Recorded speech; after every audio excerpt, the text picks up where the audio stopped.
Hey guys, Abby here. Welcome back to another Destiny 2 video. Today we are talking all about the Vault of Glass raid. This is going to be a full guide and walkthrough for all of the encounters and all of the mechanics, plus loadouts and additional tips for you guys. If you like content like this and want to see more, make sure to hit that subscribe button. Alright, first things first, when you spawn in, immediately you're going to need to open the door to get inside the vault. You want to make your way forward and up the stairs, dropping a couple people off at each plate. There are 3 plates surrounding the doors on the outside. One on the left, one on the right, and one at the top right in front of the door. So split up your group into 2-2-2 and defend the plates. You want to make sure that you're on it until you see the white ring around it, and then you want to do your very best to prevent the Minotaur from walking onto the plate, because that's going to set you back a little bit in terms of the time it takes to open the door. However, this is not a respawn restricted area, so if you die, just respawn and get back to your position as quickly as possible. Now, while you defend all 3 of these plates, you're going to be building a spire that's out in the middle of the arena. You're also going to notice Cyclops is spawning at certain intervals, so make sure to take those out as quickly as possible, because they can shoot across at your teammates as well, even if they're not shooting you at your plate. But once you build that spire, the door is going to open, so everybody congregate around the door. Make sure you pick up the chest that is just beyond that door. It doesn't count as an encounter chest, but it is a hidden chest, and it will drop raid mods, spoils, and any piece of gear that you have previously gotten in the Vault of Glass. After you're done there, make your way forward following the path that I'm showing here. When you get to this opening, there's actually a collectible here that we picked up. I have a separate video all about all the collectibles in one run if you want to check that out. However, to get to the next hidden chest, we're going to jump down here and go through this little crack in the wall and make our way through a couple platforming sections to get to the next chest and then the next encounter.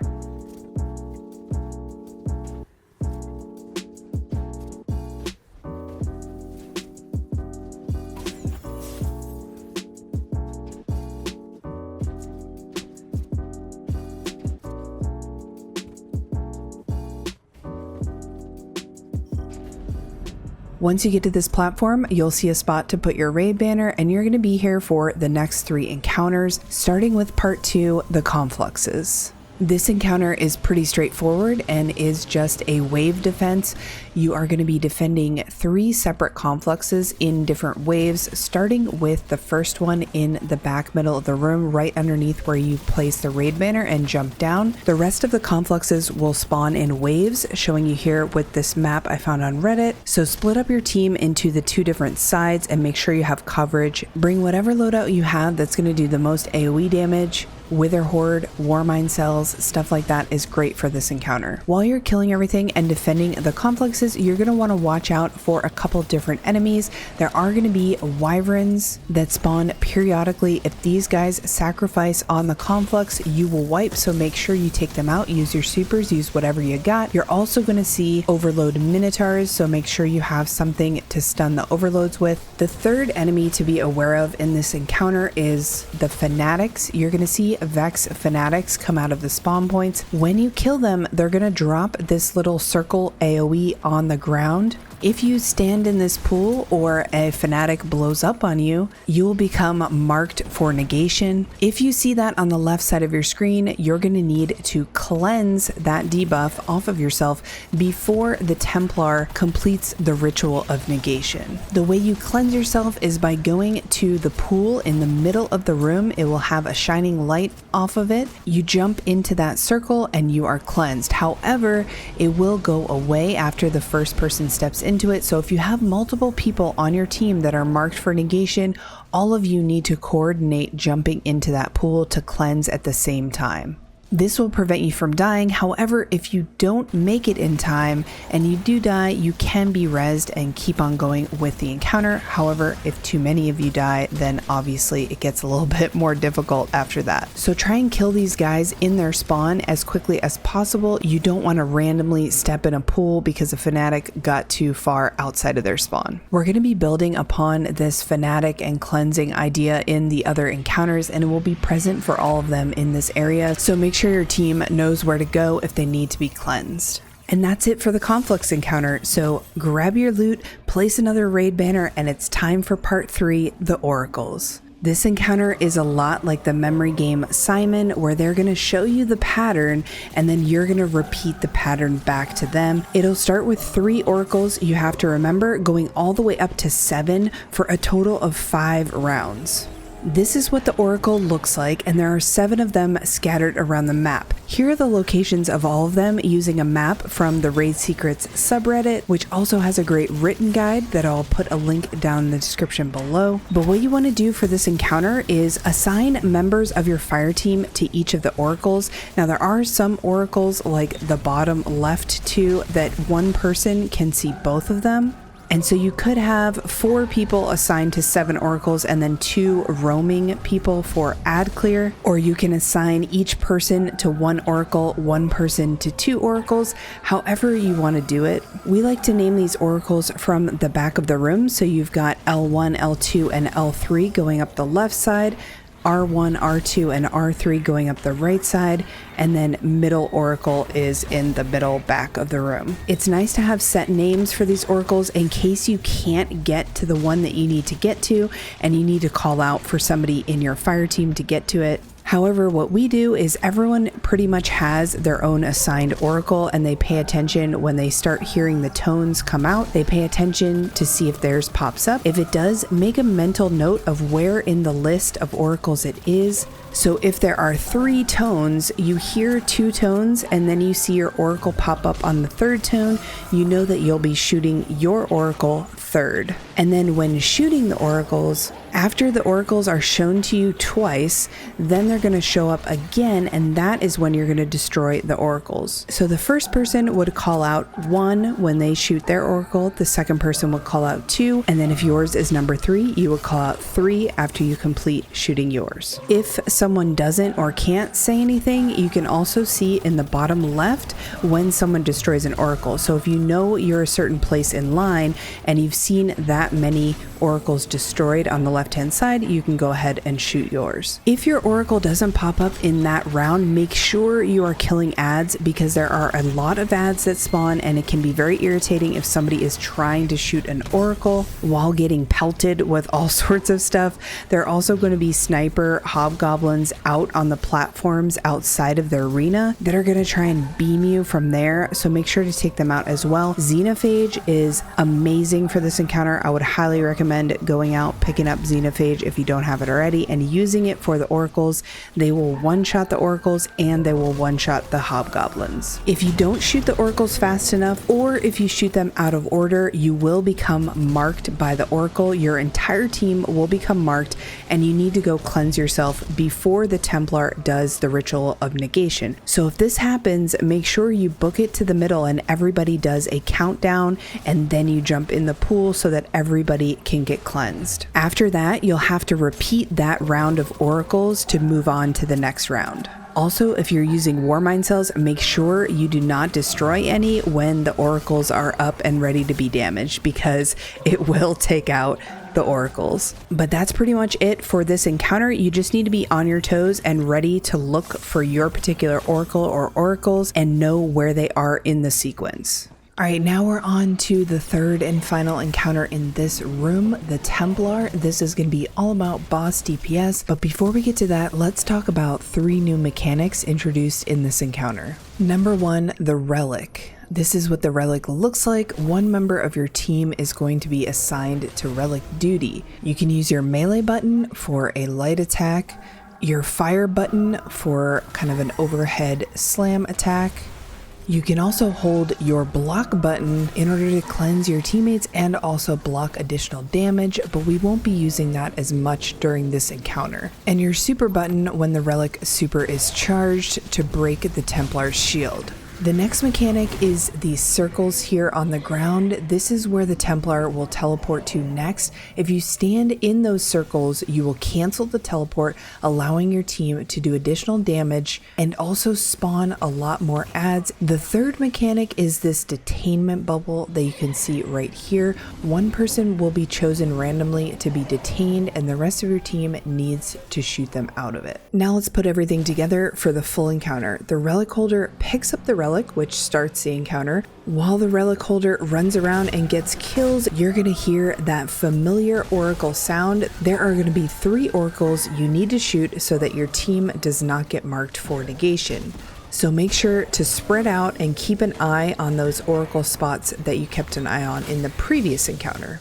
Once those 3 oracles are shot down in the order that they pop up, it is then the relic holder's job to use the relic super on the Templar to break the shield and allow the rest of your team to do DPS. Keep in mind that when you start the damage phase, one member of your team will be detained and you'll need to shoot them out of the bubble. If you're all grouped up in the spot where we are right here, any damage will break them out and it makes it really easy to get them out of the detainment bubble, unless it is the relic holder that gets detained, and in that case, someone from your team will need to look over and release them.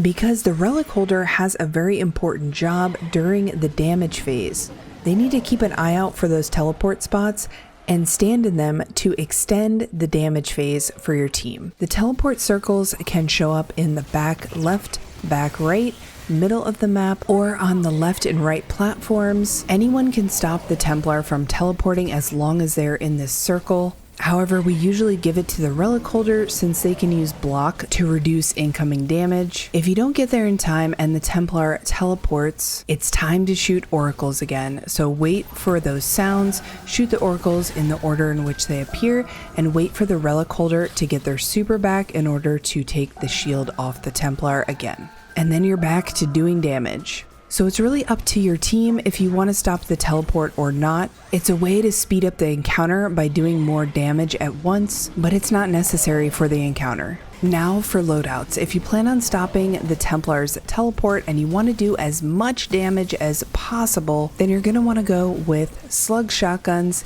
Anarchy, and Xeno. We also have a really awesome artifact mod called Breach and Clear, which is super easy to apply with Anarchy and will allow the rest of your team to do more damage. Supers like Golden Gun, Thunder Crash, and Nova Bomb are great for this encounter, and Well of Radiance is great to group up your team and make sure you don't take any additional splash damage. And that is it for the Templar fight. To get to the next encounter, head straight through the door that just opened and follow the path I show on the screen. There's also a side path through a secret opening on the left if you still need to pick up a couple collectibles, but that is in my collectibles video if you want to check that out. All right, now we are on to part 5, the Gorgon's Labyrinth. This is a maze you'll need to sneak through in order to get to the next area. There is a little puzzle in this area to shoot 3 separate cubes in order to open a door for the 3rd hidden chest, but that's in my other video. I actually have a video just on this Gorgon puzzle if you want to check it out. But here I'm going to show you the path that my fire team takes to get to the end of the maze. Obviously, there are multiple ways to do this. You just need to make sure you don't get caught. So try not to use any weapons or double jump if you can help it. It's also really helpful if you have a hunter on your team that wants to run smoke bomb for the invis. Once you make it out to the other side, you're going to have a little bit of a jumping puzzle to get to the next encounter. So jump on the platforms and make your way over to the other side. Walk along the cliff here, and then I'll show you guys where to find the last hidden chest before we make our way to the final boss room.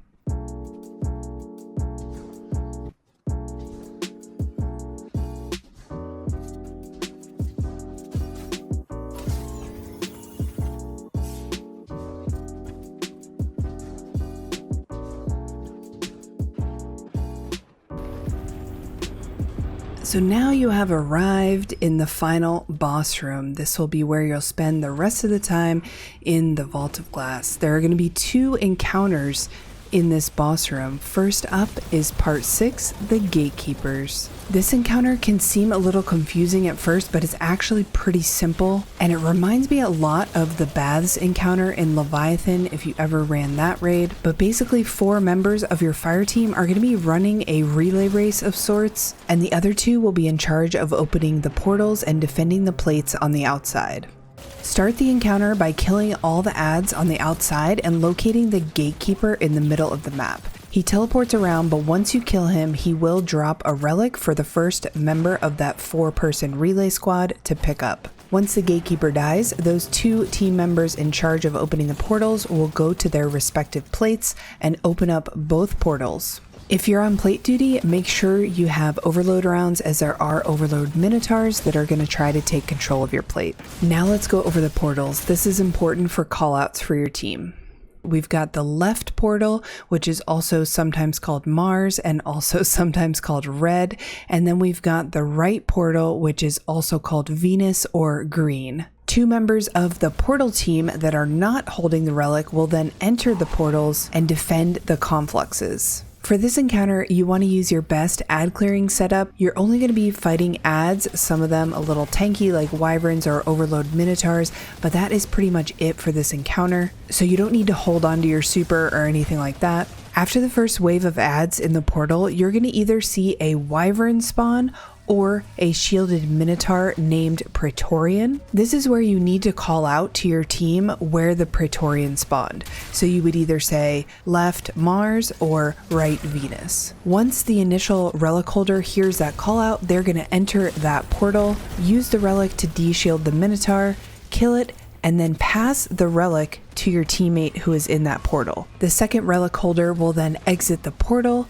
and have a teleport destabilization debuff on their character for 45 seconds. So what they need to do is run across to the opposite portal and drop it for the 3rd member on that 4-person portal team. The 3rd member will then pick up the relic and go into the portal to de-shield the Praetorian on the other side. Once they de-shield that second Praetorian on the other side, they're going to pass the relic to whoever was in there initially, and they're going to come out with the relic and just keep repeating that process. While the portal group is doing this relay, you will also notice a Gatekeeper spawning in the middle of the map on the middle floating platform. This Gatekeeper will shut down both portals, so you want to make sure to kill him as quickly as possible. Use your super, Anarchy, Xeno, whatever you got. Then keep this rotation going until you see on the bottom left-hand side a new conflux appears before the glass throne. This is your cue to go to the middle of the map and defend the final conflux. Everybody will be grouped up at this point with 1 person holding the relic. That person's job is to break any Praetorian shields. You'll notice 3 of them pop up on different sides. Just call out when they do and they'll make their way over to break the shield. Once the shield is broken, anybody can damage the Praetorian. And then you're also going to get some wyverns as well, so make sure to take them down and don't let anything sacrifice on that middle conflux. After that, the Gatekeeper's encounter is over. Next up is the final boss fight, Atheon. So grab your boss dealing supers like Thunder Crash, Chaos Reach,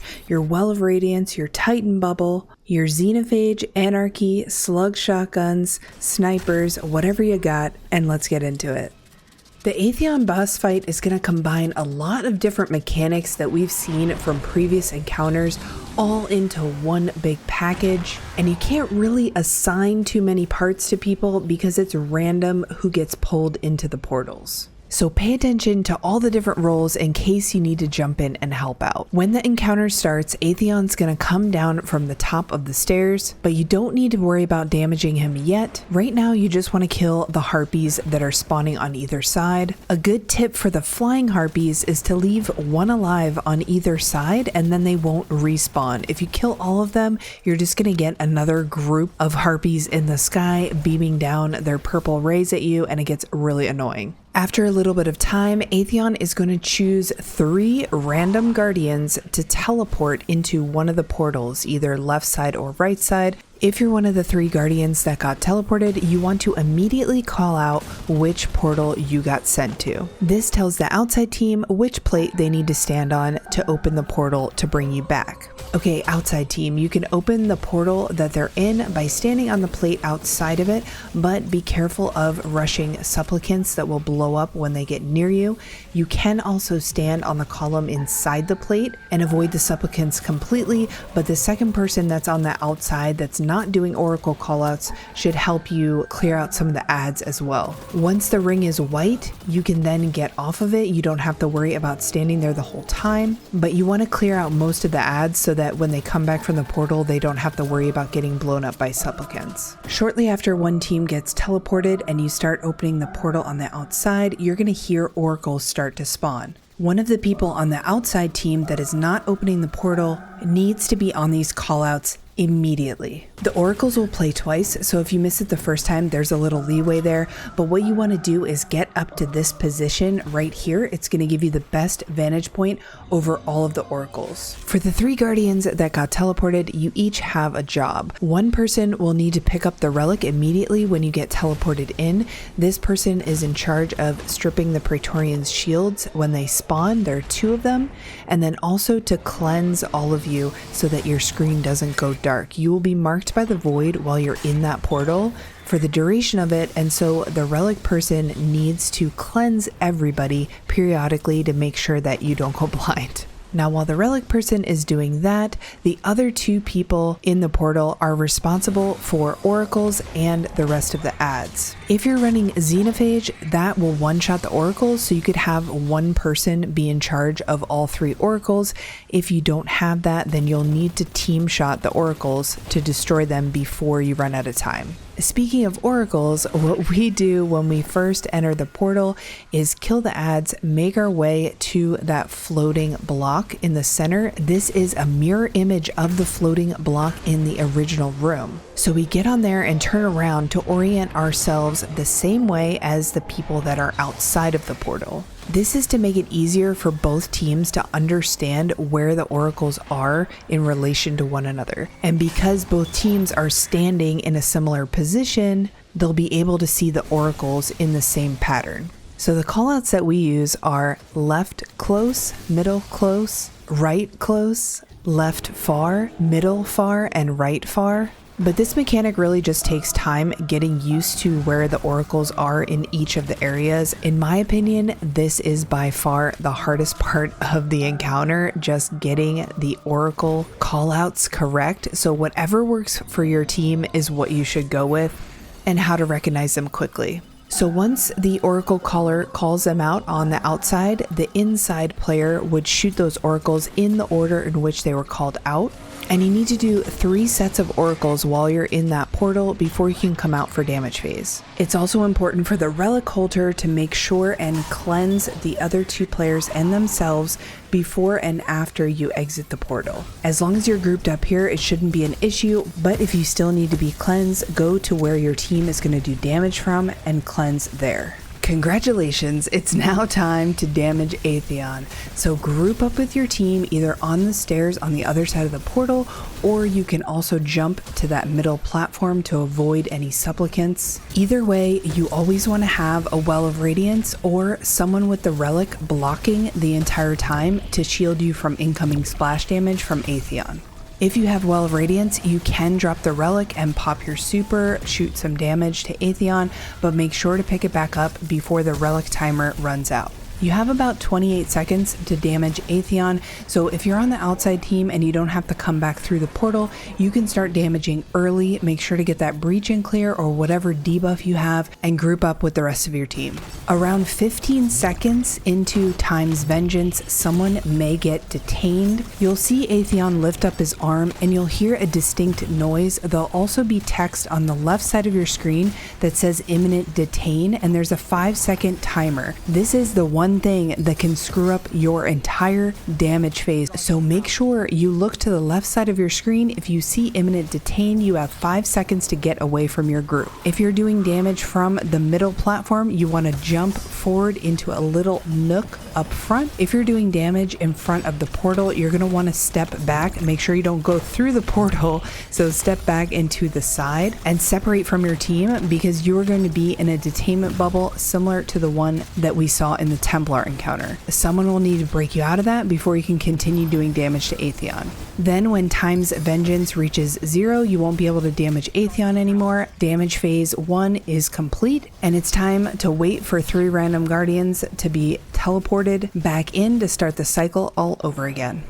Like I said in the beginning, loadouts for this stage are going to be your boss loadouts, boss damaging supers like Celestial Nighthawk, Thunder Crash with Cuirass of the Falling Star, Well of Radiance is great, Bubble Titan is great, Anarchy, Xenophage, Slug Shotguns, Breach and Clear is amazing, or you can use Divinity also. So I wish you luck, Guardians, and have fun in the Vault of Glass. Alright guys, that was a lot for me. I am not used to editing this long of a video and explaining all of this. This is my first raid guide that I've ever done. So if you made it this far, thank you guys so much for watching. Please leave a like and a comment on the video if I did a good job or not, or if there's anything I can improve on for next time. It was quite the journey making this video, so I appreciate you guys so very much. Make sure to subscribe if you want to see more Destiny 2 videos, and I will see you guys in the next one. Bye.